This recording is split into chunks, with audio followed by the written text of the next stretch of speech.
So today we're going to start diving into watercolor, and we're going to talk about different ways to use watercolor, how to create different effects, and then we're going to do a three-layer landscape, so something with a foreground, a middle ground, and a background to create depth.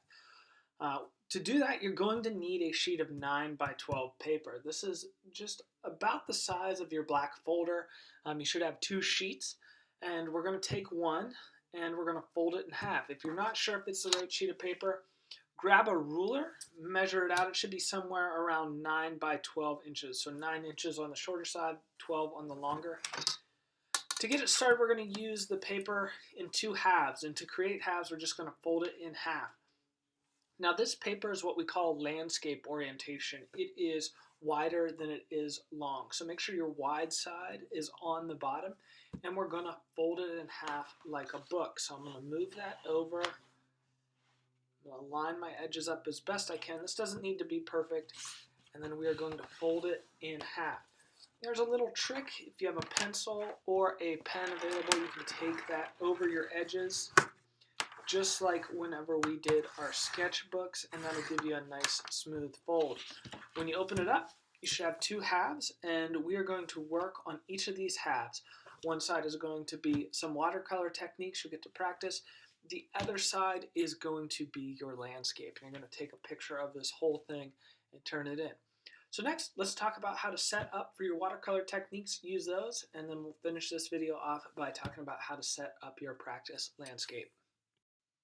So now that your paper is folded, what we're going to do is we're going to want to set it up. So what I'm going to do is I'm going to grab a pencil and I'm going to grab a ruler, and we're going to set this space up to go over 4 different watercolor techniques. So what I like to do is I like to label what I'm working on. I'm going to call these fundamental, F-U-N-D-A-M-E-N-T-A-L, watercolor, W-A-T-E-R, C-O-L-O-R,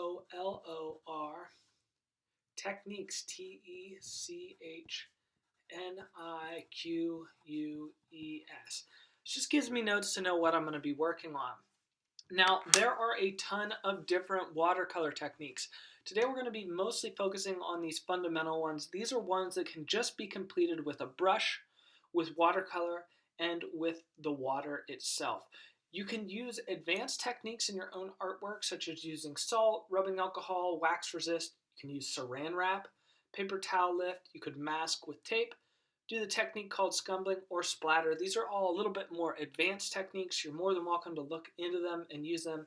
But today we're going to be talking about how to use wet on dry, wet on wet, dry on dry, dry on wet. We're going to talk about how to make a solid wash, make that color nice and even. And we're going to talk about how to make a gradated wash, or a wash that's kind of like a value scale. It goes from lighter to darker, or darker to lighter.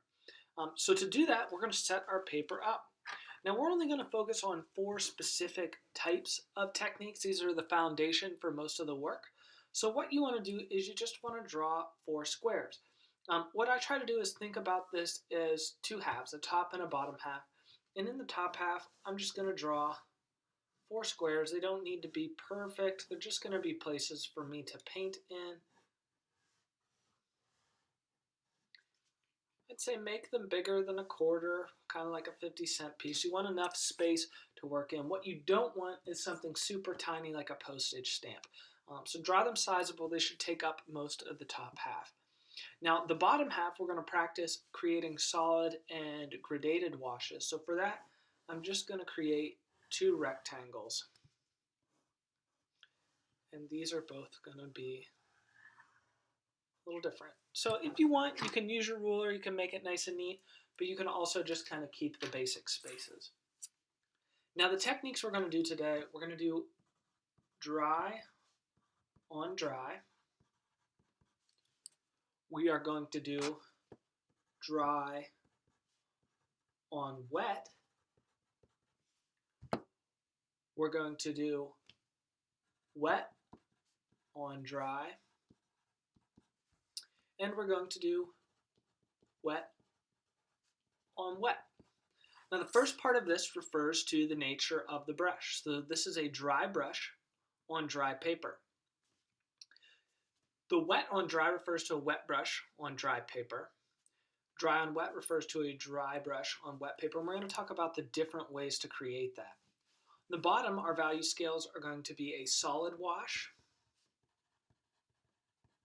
We call it a wash when we do a consistent color over an area. And we're going to do a gradated wash, like a gradient, G-R-A-D-E-T,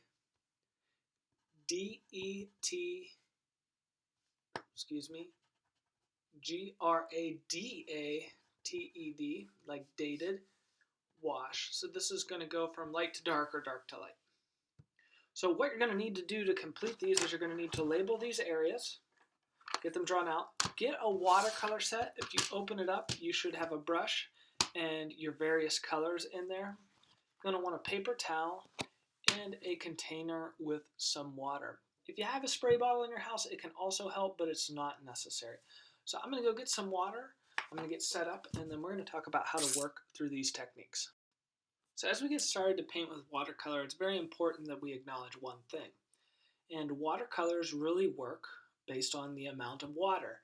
The more water you add, the lighter the color. The less water you add, the darker or the more kind of globby the color will be. And you can use that to create different effects with your watercolor. I like to have a water bottle available or a spray bottle available whenever I'm working with watercolor. I like to leave my brushes dry as long as possible, and I go over and I actually just kind of spritz my paints so that they're wet, but my brush can stay dry. Watercolor brushes tend to be made with soft hairs, and if you get them at first, they're going to be stiff. So running your fingers over them can help break up some of those glues and adhesives that they use in the factory. But the soft hairs will work for that. You can also use acrylic brushes. If you have any acrylic brushes, it's not a bad idea to have a second brush available. I usually try to get a flat brush, and then most watercolor sets will come with what we call a round brush, or your typical artist shape. So what you want to do is you want to add some moisture to your paints. If you've got your brush, and this is the only one you've got, you can do that with it. You just dip it in the water. You're going to pick a color. For this one, I am going to do a green, so I just add some water to it. And then I'm going to go back, I'm going to clean my brush out by swirling it around. And we want to start with a dry brush. So this is where you're going to have to put some work into drying the bristles of your brush with your paper towel. Now notice I'm folding the paper towel over, I'm kind of pulling it out. That's getting that water out of that brush and allowing it to get into a dry state. The reason why we want a dry brush is because it will add the texture of the gaps between the bristles. So it's going to be a very streaked situation, and that's what we're going to try to create. This is really good for creating wood grain or textures on grass. So I'm going to dry my brush off there. I've kind of smoothed it out. I pulled the water out. It should be pretty dry on my hand, and then I'm just going to go back in and I'm just going to pick up a little bit of the paint. Now you don't want your paints to be super soaked. You just want to get a little bit on there. So I've got the paint on my tip. I'm going to come to my paper and I'm just going to pull it across, and you should notice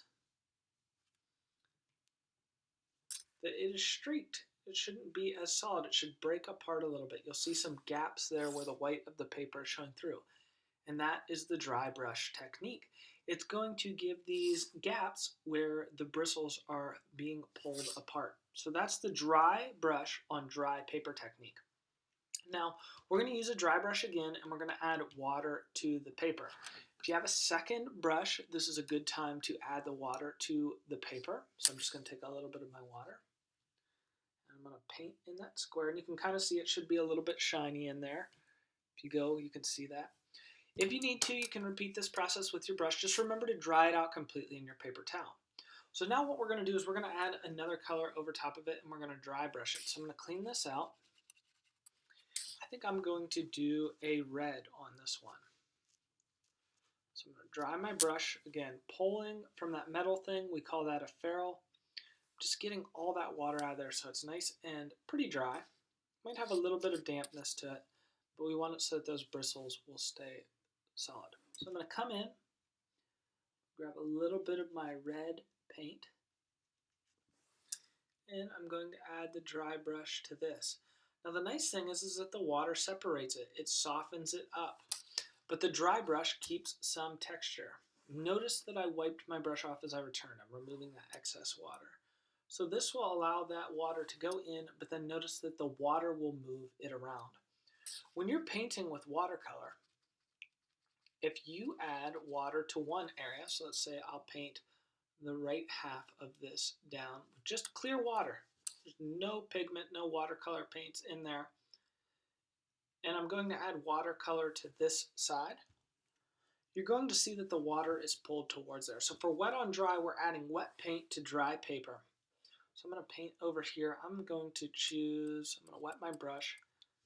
I'm going to go in and I am going to pick up some orange. Now I suggest whenever you're using a wet technique on either a dry or wet paper, that you paint your paint. So notice that I am pulling my paint almost like I'm painting in this little palette area.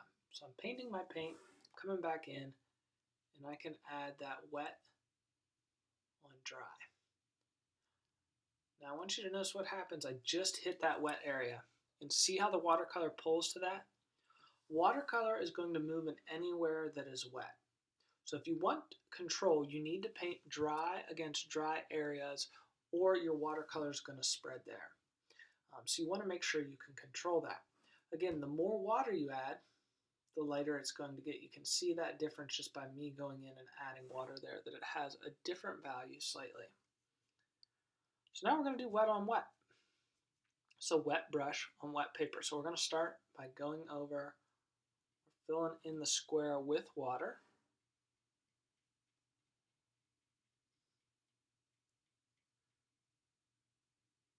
And I'm going to add in a different color. This time I'm going to use blue.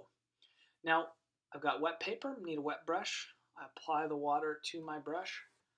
I come back in, I paint my paint. I'm going to add it in. And you'll notice again, the watercolor is going to go anywhere where the water is, so it'll spread out in that. What I'm going to do is I'm going to go back in and I am going to paint this and smooth it out to even out my color. Now, watercolor will take a while to dry. Just got to leave it alone, let it settle in, and it will smooth out. Anywhere where you have too much pigment, see how this is darker, I will take my brush on my paper towel, I'll get some of that water out, and I'll use the brush almost like a sponge. I can go in and suck up some of that pigment to even it out. So you have a dry brush on dry paper, dry brush on wet prepared paper, giving you this kind of streaked effect. Wet on dry, which we showed there, you want to keep away from wet areas, so you want to wait until those wet areas dry to create a smooth wash, and then you can do wet on wet. Really great for creating sky or blotchy textures. So after you've done that, I want to challenge you to create a solid wash. What's going to be your best strategy for creating a solid wash? Well, it's probably going to be somewhere between a wet and dry or a wet on wet technique. That way you're removing that texture. So what you're going to try to do now is control the amount of pigment you have consistently.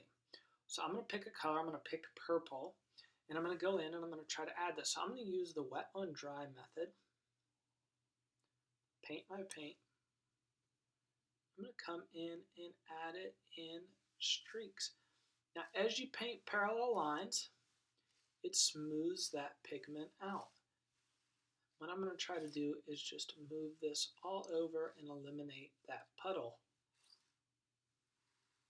So I'm trying to keep the value as consistent as possible. If I want to darken it, I need to add more paint, more pigment. And again, overlapping those strokes, smoothing them out.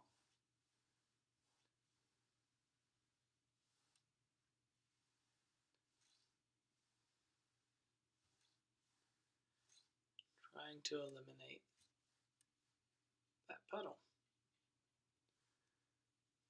Now if you want to lighten areas, you're just going to add more water in and work that back into the area. That will help you smooth that out.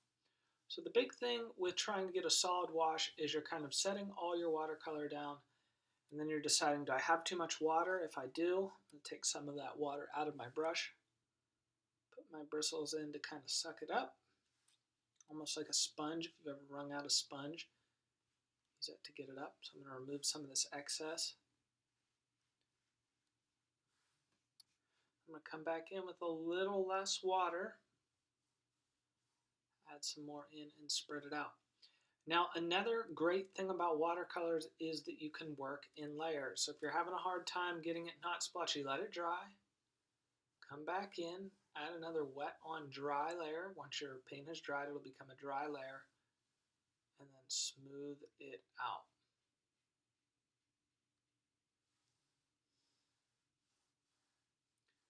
So that's my goal. Just try to get that as solid as possible. Really, it has a lot to do with controlling how much water and pigment you use. So I'm going to let that dry and I will revisit that. Okay, so for the gradated wash, what we want to do is we want to go from dark to white. So we're slowly going to add more water. So I'm going to pick a different color here. Let's go back with the orange. So cleaning out my brush. And if your color starts to get real dark here, feel free to change out your water. If this gets too purple and I add it to things like yellow or orange, it can sometimes make the color look brown. So you want to change your color out every now and then. Try to keep the cools, the purple, the blues, and the greens together, and the yellows, the oranges, and the reds together. Those are kind of two different groups of family, cools and warms, and we want to keep the water separate when possible. Kind of breaking that rule right now, but my water is not so contaminated that it's black. So with the orange, I'm going to start out with mostly pigment. Again, use your paper towel to remove if you got too much. It's going to be very bright, the darkest value it can kind of be. And I'm slowly going to add more water and help this to get lighter. And once you get to a certain point, you're not even going to want to add pigment. You're just going to want to come in and just paint it out. And notice that that's starting to lighten it. In the middle, I can kind of work it both ways.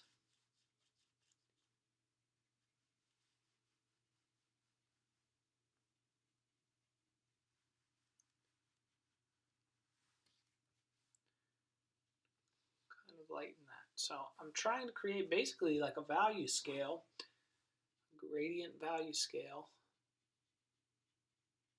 by working my way through. So adding more pigment, gets too dark, I can come back in, I can dry my brush off, suck some of that up, spread it out, and I'm going to let it dry. So your whole goal, try these 4 techniques, try the solid wash, try the gradated wash, experiment with your different basic watercolor techniques.